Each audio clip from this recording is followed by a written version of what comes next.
या nuclear force को alert पर रूस की तरफ से रखने वाला ये ट्रिगर इसलिए दबा क्योंकि युद्ध के 5वें दिन आर्थिक मोर्चे पर रूस में बहुत बड़ा धमाका हुआ। मतलब रूस को दुनिया अलग थलग करना चाहती है और रूस साफ तौर पर दुनिया को दे रहा है धमकी, चेतावनी।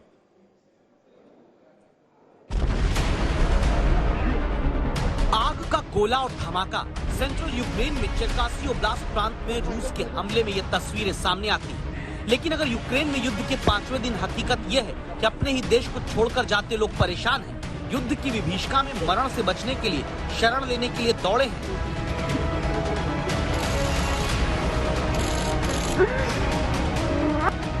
तो रूस से युद्ध लड़ते यूक्रेन की एक सच्चाई ये भी है। देखने से पहले सुनिए।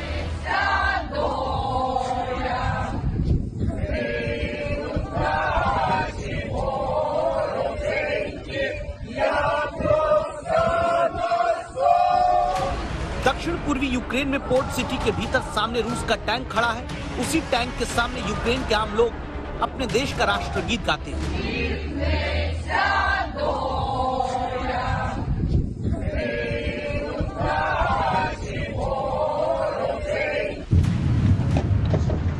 यूक्रेन के नागरिक सिर्फ रूस के टैंक और हथियारों के आगे ही बेखौफ नहीं है, बल्कि उनका मजाक भी उड़ाते हैं। जैसे इस वीडियो में यूक्रेन का नागरिक कार से जाता है, उसे रूस का एक टैंक रास्ते में किनारे खड़ा देखता है। यूक्रेन का आम आदमी इसके बाद जो बातचीत रूस के सैनिक से करता है उसे सुनिएगा।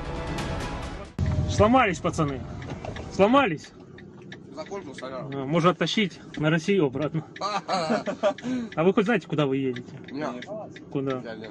На Киев, блядь, хуярите. Да. दावा है कि कुछ ही घंटे में यूक्रेन जीतने चले रूस के टैंकों का फ्यूल ही खत्म हो रहा है। ऐसे दावों के साथ यूक्रेन के सोशल मीडिया पर दिखता ये एक वीडियो है जिसमें दावा है कि स्थानीय लोग रूस के उस एयर डिफेंस सिस्टम को अब ट्रैक्टर से खींच कर ले जा रहे हैं, जो या तो यूक्रेन की जवाबी कार्रवाई में नष्ट हो गया या फिर लावारिस पड़ा मिला।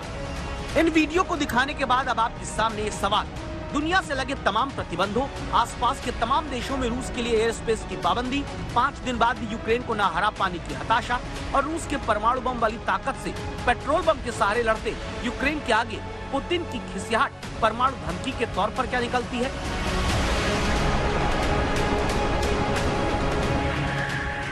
क्योंकि जहां एक तरफ न्यूक्लियर ड्रिल कर चुका रूस है, वहां आप देखिए यूक्रेन की इस तस्वीर को, जहां लोग एक दूसरे के हाथ में कुछ कांच की बोतलों से भरे कार्टून देते हैं। ये यूक्रेन में बियर बनाने वाली एक ब्रूअरी की तस्वीर है, जिसने रूस की तरफ से जंग छिड़ जाने पर अब बियर बनाना बंद कर दिया और रूस के हथियारों को नष्ट करने के लिए पेट्रोल बम बनाने का काम शुरू कर दिया। It is a horror that must be stopped. The best way to stop it is not arms and more bloodshed, but words. But if words do not work, we will use everything.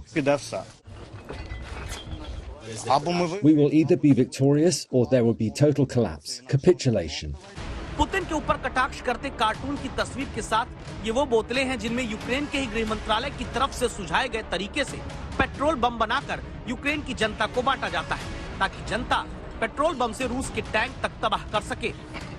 इस तरह अपनी रक्षा में उतरे Ukraine समेत दूसरे देशों की पाबंदी के बाद न्यूक्लियर वॉर की तैयारी रूस इसलिए भी दिखा रहा है क्योंकि उसकी अपनी आर्थिक हालत गड़बड़ हो रही है। सेंट्रल बैंक ऑफ रशिया ने सोमवार को की इंटरेस्ट रेट 9.5% से बढ़ाकर 20% कर दिया, ताकि अर्थव्यवस्था को संभाला जा सके। क्योंकि आर्थिक प्रतिबंध लगाए जाने के बाद रूस की करेंसी रूबल में सोमवार को डॉलर के मुकाबले 30% की गिरावट दर्ज की गई। 10 साल पहले एक डॉलर की कीमत 29 रूबल थी, 5 साल पहले 58 रूबल, 2 साल पहले 68 रूबल, 1 साल पहले $1 के मुकाबले 74 रूबल कीमत थी। लेकिन आज युद्ध के वक्त $1 के लिए रूस की करेंसी में 105 रूबल तक चुकाने पड़ रहे हैं। ये गिरावट भी रूस की अर्थव्यवस्था पर परमाणु धमाके जैसी ही पड़ रही है। इसके अलावा रूस के केंद्रीय बैंक ने निर्यात के माध्यम से विदेशी मुद्रा अर्जित करने वाली कंपनियों को कमाई की 80% मुद्रा बेचने की अनुमति भी दे दी। रूस ने आर्थिक क्रैश से बचने के लिए एक्सचेंज रेट तक पर सीलिंग लगा दी। रूस ने विदेशी क्लाइंट्स को अपनी सिक्योरिटी को बेचने पर तुरंत रोक लगा दी। इसीलिए खुद पुतिन भी आर्थिक प्रतिबंधों के ट्रिगर से न्यूक्लियर वॉर छेड़ने की तैयारी करते नजर आते हैं। Я пригласил вас для того, чтобы поговорить о вопросах, связанных с экономикой, с финансами. Мы с Михаилом Владимировичем обсуждали эту тему, имея в виду, конечно, и те санкции, которые сейчас так называемое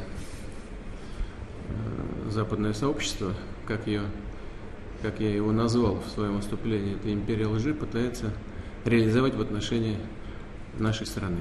Ну, давайте начнем. Пожалуйста, Михаил Владимирович. 1945 में हुए परमाणु धमाके में 1.25 लाख से ज्यादा आम नागरिकों की जान जापान में गई। वर्षों तक रेडिएशन का जहर जापान के लोगों ने झेला है। क्या यूक्रेन के आसमान में फिर वही परमाणु युद्ध छिड़ा तो थर्ड वर्ल्ड वॉर की नौबत भी आ सकती है। यूक्रेन की कीव से गौरव सावंत, आज तक।